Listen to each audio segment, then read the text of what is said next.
He woke, gasping, chest constricted, not enough air. Panic seized him, but instinct took over. He scrambled for the oxygen mask beside his cot, fumbling in the darkness. Power was out, again. Red emergency lights pulsed, casting an eerie glow across the cramped, sealed room. His heart hammered against his ribs, each thump a terrifying echo in the silence.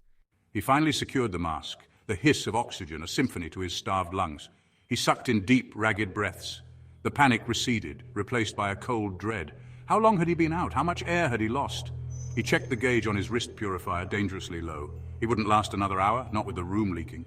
He scanned his sanctuary, his gaze falling on the airlock door. It hung slightly ajar, the telltale shimmer of its energy seal flickering erratically. A leak. Damn it. He rose, his legs unsteady beneath him, and stumbled towards the door. His sanctuary, a repurposed shipping container, suddenly felt like a coffin.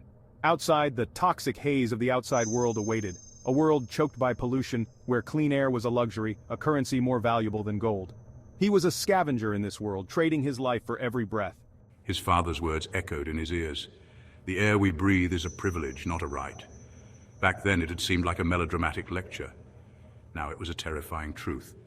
He reached the door and examined the seal. A malfunctioning battery, most likely, he swore under his breath. He needed to replace it, and fast. He grabbed his tools, his movements jerky and uncoordinated. The lack of oxygen was already taking its toll. The airlock hissed as he opened it, a rush of stale, metallic-tinged air assaulting his senses. He pulled the heavy mask tighter, the recycled oxygen a poor substitute for the real thing. He stepped out onto the fire escape, the metal grating groaning under his weight. The city stretched before him, a decaying monument to past sins. Skyscrapers, once gleaming symbols of progress, now stood shrouded in a perpetual smog, their glass eyes vacant and lifeless. The streets below were deserted, save for the occasional scuttling figure, shrouded head to toe in protective gear. He made his way to the edge of the fire escape, his boots crunching on the layers of grime and debris. He peered down the dizzying drop to the alley below. Somewhere down there, amidst the rubble and refuse, lay his salvation-discarded tech, forgotten batteries, anything he could scavenge and trade for precious life-giving air. But first he needed to fix the damn airlock. He found the battery compartment and pried it open. Empty. He cursed again, louder this time. He was out of spares. He scanned the rooftops, his eyes searching for any sign of life, any glimmer of hope. Across the chasm of the street, he spotted a flickering light. Another scavenger holed up in a dilapidated apartment building. Maybe, just maybe... He grabbed his grappling hook and secured it to the fire escape railing. It wasn't much, but it was his only shot. He took a deep breath, the stale air doing little to ease the tightness in his chest. He launched the hook across the street, the line singing through the air.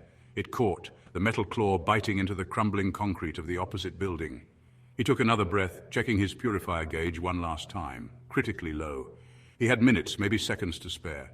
He steeled himself and stepped off the fire escape, his body suspended in the void. The wind, thick and heavy with pollutants, buffeted him, trying to rip him from his precarious perch. He ignored it, focusing on the distant building, his lifeline. He pulled himself hand over hand, his muscles screaming in protest. The air seemed to press down on him, suffocating him. His vision narrowed, black spots dancing at the edges. He was running out of time.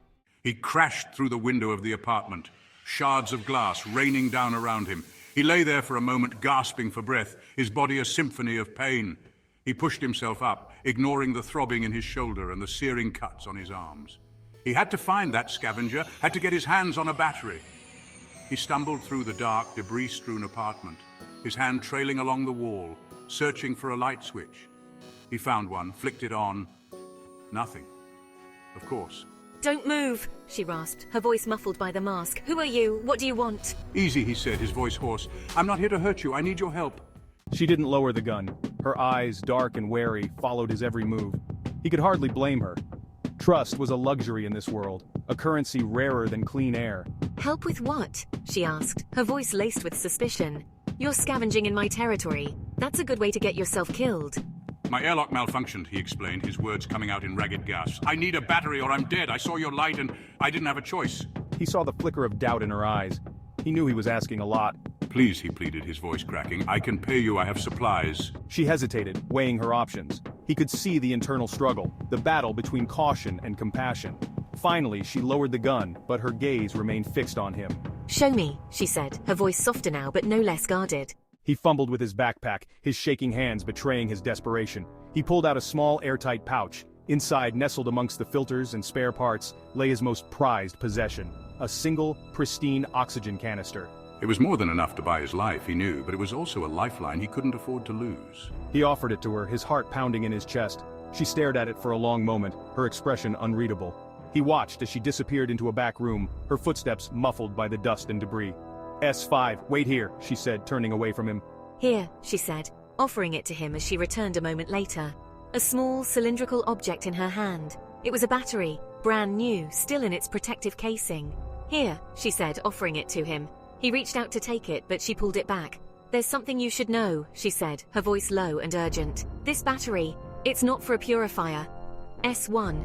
He stared at it, his heart soaring with relief. He was going to live. He frowned, confusion clouding his features. What do you mean, he asked, his voice raspy. What else would it be for?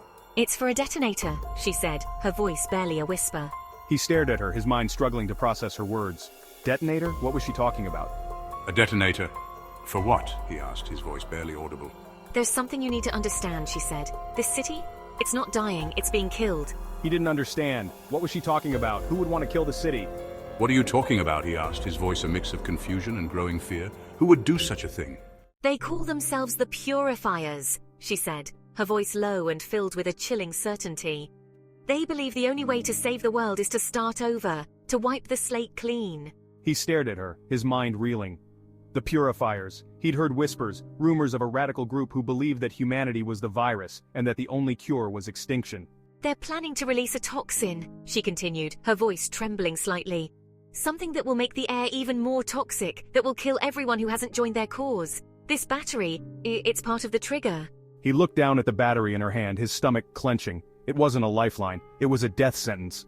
He had stumbled into something far more dangerous than he could have ever imagined. We have to stop them, he said, his voice firm despite the tremor running through him. I know, she said, and I think I know how. Image the two figures silhouetted against the smog-choked cityscape, a single pristine oxygen canister lying forgotten between them.